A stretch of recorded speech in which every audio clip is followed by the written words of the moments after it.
Alright, hello there. So we will now be discussing in this video lesson about how to divide rational expressions. Actually, the division of rational expressions is already very easy if you know already how to multiply rational expressions, okay? And you will find out later why am I saying it like that. So to start with, let's have this first example here. We have here 7 over 6x divided by 7 over 12x, okay? Now, in here, our first procedure would be like this. Now, if you can observe, our division becomes multiplication. And then, what happens is that the second one, kanisya dinhi, ato lang balihon.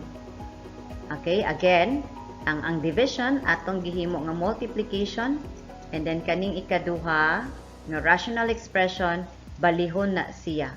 Ayaw kalimot og bali. Okay, after nimo na changed into multiplication. Now, this is what I've said. If you know how to multiply, it will already be easy to divide. Okay, after this, after doing that procedure, changing division to multiplication, the rest of the procedure is simply multiplying na. Kato na gyapon nga pamaagi sa pag-multiply. So for this one, we can do it like this. So what I did here is, instead of multiplying, again, nag-factor ko, no? And gi-factor na ko si 12x as 2 times 6x. Kaya nga naman, na may 6x din sa silong nga pwede na ito makancel. So what will now happen is, una, si 7 over 7, we can cancel it out as 1. And then 6x over 6x, that will also be cancelled out as 1.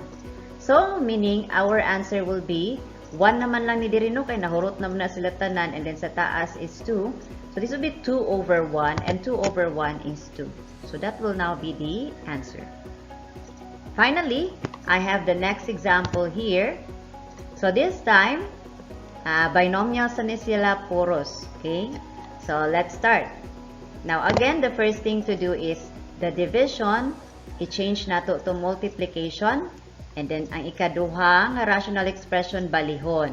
So, si x squared minus 4, nahimo na siya numerator dan hino, o si x minus 4, nahimo na nga denominator.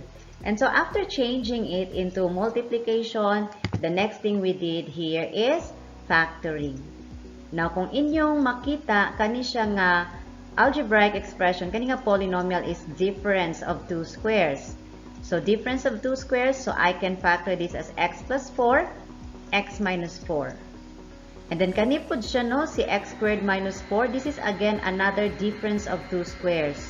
And so, I can factor this as x plus 2 and x minus 2. So, it really helps a lot, class, if you can be able to familiarize all the factoring techniques. No, it is very helpful in performing operations. Either it is a rational expression or any kind of polynomials. It actually helps a lot if you already being able to familiarize the factoring techniques. Okay. Now in here, we can do a common monomial factor, and the common is x.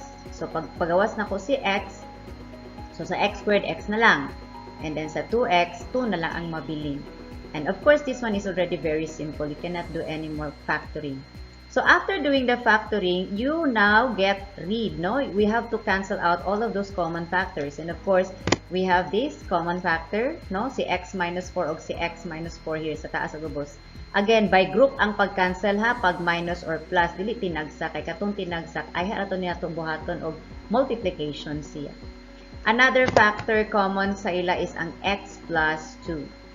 Okay? Now, I think nahurot na nato ka-cancel out, no? So, that means, ang mabilin mo na siya ang atong answer. So, we have here, sa first rational expression, we have x plus 4 over x. And then, sa second, we have x minus 2 over 1. Okay, wala naman eh. Now, what's the next thing we need to do? Multiply. Now, in here, we perform the FOIL method, no? FOIL method first. So, the first is x times x. So, we have here x squared. And then, out. Mumani ang out, no? X times negative 2. Muna siya ang out. X times negative 2. And that is equals to negative 2x or minus 2x. And then, in. Ang in is kaning diri, no? And that would be 4 times x. And that would be plus 4x. And then out, this is the out, no?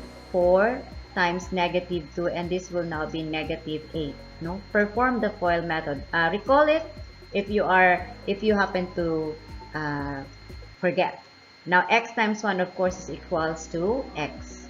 Now, the next thing we need to do is simplify the like terms. Mani mga like terms, no? Si kana si negative 2x o si plus 4x, mga like terms na sila. Nganong like terms man, kay pareha man sila variable nga x. Pangutana, pareha ba si x squared o si x? Dili ha? Dili na sila pareha. Pareha sila variable, but ang ilang powers are not the same. So, they are not considered like terms. Pag may ganitag like terms, ang variable o ang power, parihag yun. So, ang like terms raani, si negative 2x o si positive 4x or plus 4x. So, we will have to simplify. Now, that means, it will now be x squared plus 2x minus 8 over x, no? So, muna siya ang may tabo. So, kani, recall the integers, operations on integers, nga nung nakaabot taan ng 2x. So, this will now be our final answer.